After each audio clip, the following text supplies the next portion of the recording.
Hey, Shalom, this is your brother Yuanathon. First and foremost, I'm going to give all praises to the Most High, Yahweh, Bahashem, Yahushai, Bahashem, Rakakwadash. I want to give double honors to the apostles and the elders of Great Millstone. And I want to say Shalom to all the brothers and, of course, the few sisters who are pursuing this truth in sincerity. All right, may the blessing of election be upon your house. Now, I did the lesson earlier, and the live stream cut off on me. I did the lesson earlier about, the power that's behind us and the confidence that it should instill in us. Yesterday at class, we went into 2nd Ezra, the 13th chapter, and I'll pull it up here. And it's already pulled up even. All right, when we go to 2nd Ezra, let me hold on now. Let me get it pulled up. Okay. 2nd Ezra, the 13th chapter here. There we go. When it goes into the effortlessness that the Lord is going to need to dismantle our enemies, to destroy the nations that are standing up against us, it should instill a confidence in you that, man, I have nothing to worry about. And also, when you look at examples like the book of Job, and you realize that nothing can happen to me or to the brothers or on earth, period, unless the Lord okays it first. In Job, Satan couldn't do anything unless he got permission from the Most High. It's the same today. It hasn't changed. The program hasn't changed. All right? So you should your focus should be, man, how do I offend less? How do I remain or get in good standing with Yahweh Hashem Yahushai, so that through adversity, through whatever trials or tests that come, I'm good. That should be the focus. And if that's the focus, and if that's how you're moving, the scriptures tell you this. Let me get it real quick.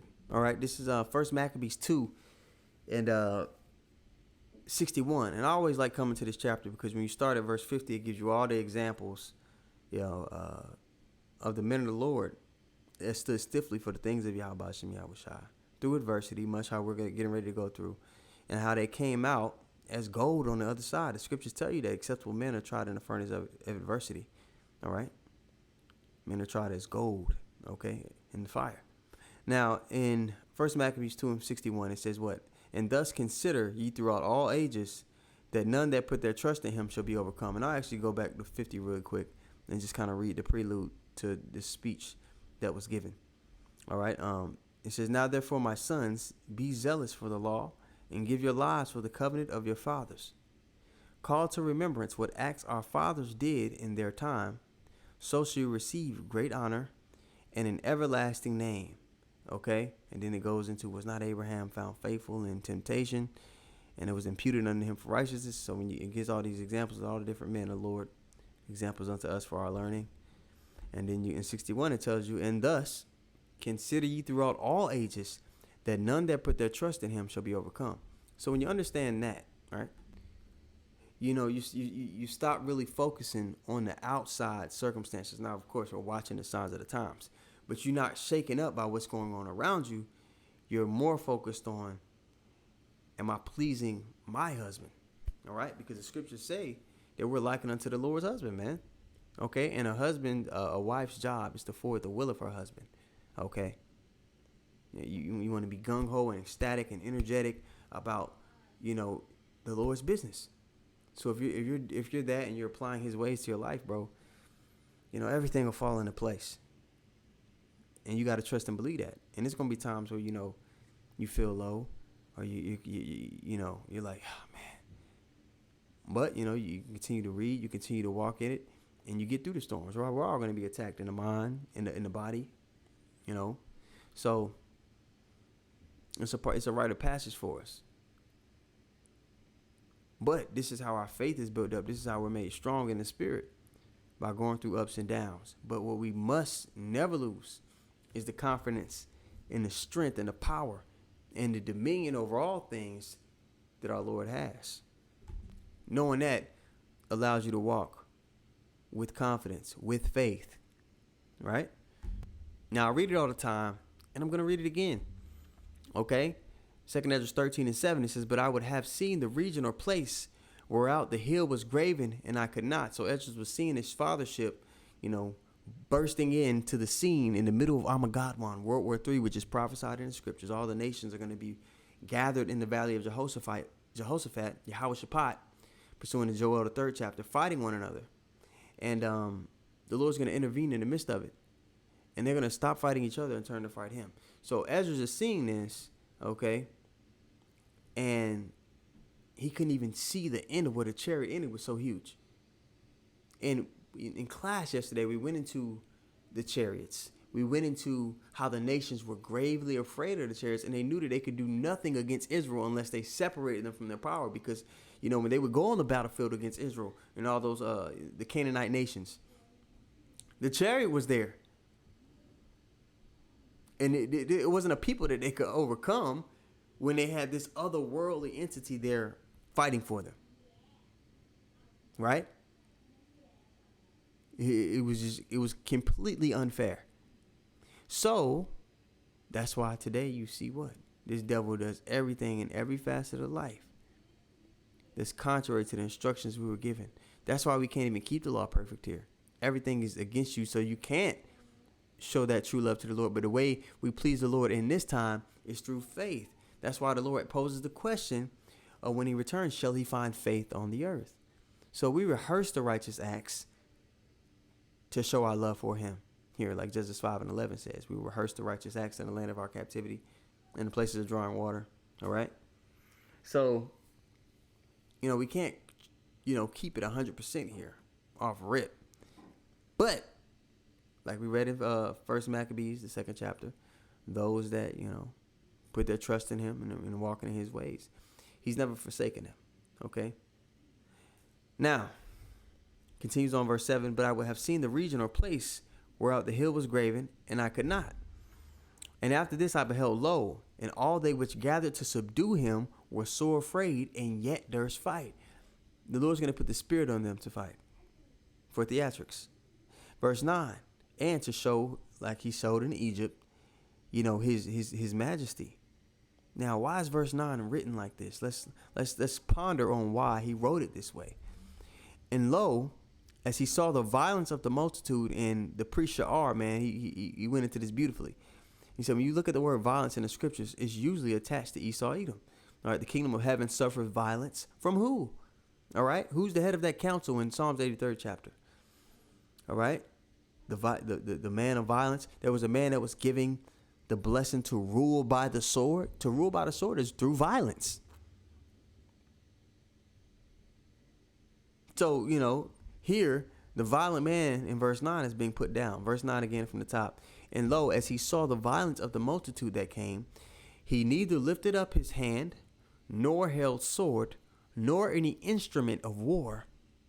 But only I saw that he sent out of his mouth, as it were a blast of fire, and out of his lips a flaming breath. All right, that concentrated fire, the laser beam. And out of his tongue he cast out sparks and tempests. Okay. So we're reading about the final judgment of the spirit of Cain, because Esau is the spirit of Cain. He's back. That same spirit that was in Cain. The Lord said, nobody touch him. I'm going to deal with him. This is the dealing with him right here. So he's getting dealt with here, which is going to lead to the setup of the kingdom of heaven. And then he's going to get dealt with after his 1,000 years of captivity. And Obadiah 1:18 is going to take place. All right. Because Obadiah 1:18 is, you know, the end of that is where, you know, that happened in the kingdom where there's no more need for that spirit being in the earth. And whatever the Lord decides to do with those spirits, you know, it's up to him. That's not our jurisdiction. All right. But this is the dealing with him. That spirit that was in Cain, this is the dealing with him right here. And it's beautiful to read about. Now, this is all of the nations as well, too. Because all of their armies are going to be gathered there. And he dealt with them effortlessly. That's why it says, neither lift up his hand, nor held sword, nor the instrument of war. Meaning it was just, you know, it was nothing to him. All of these nations that were gathered, right?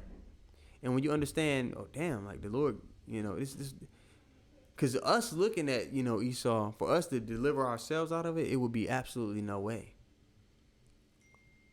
But we don't look with the eyes on our face. We look with the spiritual eyes we were given.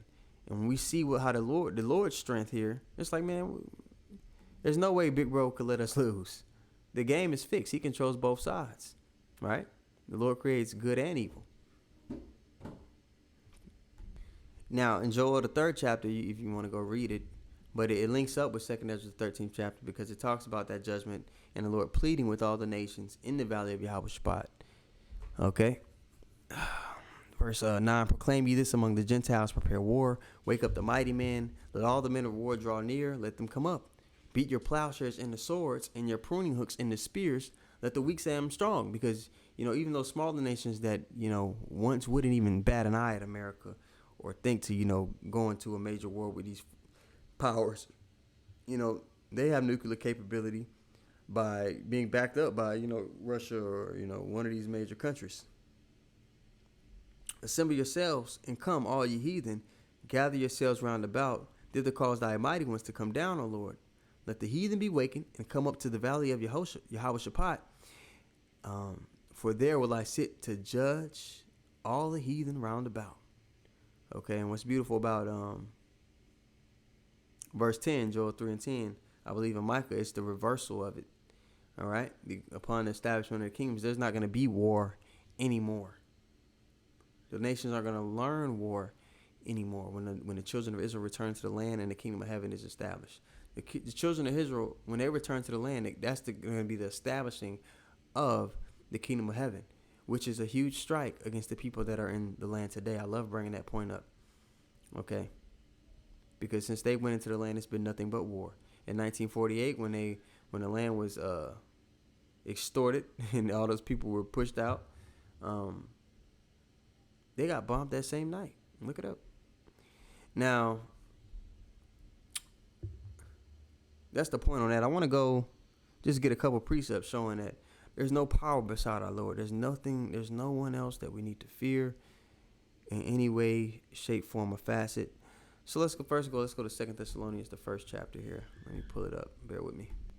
All right, so 2 Thessalonians 1 and 6, it says what? Seeing it is a righteous thing with God to recompense tribulation to them that trouble you. Now, the main nation and people that have troubled, all the nations have troubled us, right? But the Lord is, that recompense is coming, and we're seeing the groundwork for it taking place, for the judgment of the nations taking place, man. And verse 7 tells us what? It says, and to you who are troubled, rest with us. Our rest is in the Lord, man. If you have rest with Yahweh Hashem Yahweh Shah, there's no fear in that. There's no fear of the world or the nations, what they could do to you with that. The only thing we truly fear is the Lord, because if anything does happen to us, he had to okay it. Okay, when the Lord Yahweh Shah shall be revealed from heaven with his mighty angels. All right, and one more, because the point is made. Isaiah 45 and 22, it says, look unto me and be ye saved. That should be all of our goals, to receive salvation, because this life is just a speck of dust. We want immortality. Okay, all our lives here on this side are going to seem like a bad dream compared to the immortal lifespans that we're going to have. The experience and the beauty and the joy we're going to experience is going to seem like a distant memory. So we should be looking forward to overcoming that second death. Okay, look unto me and be ye saved, all the ends of the earth, for I am God and there is none else. I have sworn by myself, and to swear by yourself is to say there's nothing higher than you, which is true. There's nothing higher than our Lord. And right under him is his right arm, Yahweh Shai. That's who we're to focus. We focus on him. We have our eyes on them. We can't be touched. And if we do get touched, it's not final. It's going to be martyrs, some of us. But many of us are going to live. But even death isn't a loss here on this side, okay? You're going to be raised up first, okay? It's a light thing. I have sworn by myself, the word is going out of my mouth in righteousness and shall not return, that unto me every knee shall bow and every tongue shall swear. So, just a quick lesson, man. It cut off for me earlier when I tried to do it live on StreamYard. But, with that being said, I want to give all praises once more to Yahweh, Bahashem, Yahweh Shai, Bahashem, Rakah Kudash. I want to give double honors to the apostles and the elders of Great Millstone. Shalom to all the brothers and, of course, the few sisters who are pursuing this truth in sincerity. All right, may the blessing of election be upon your house. Shalom.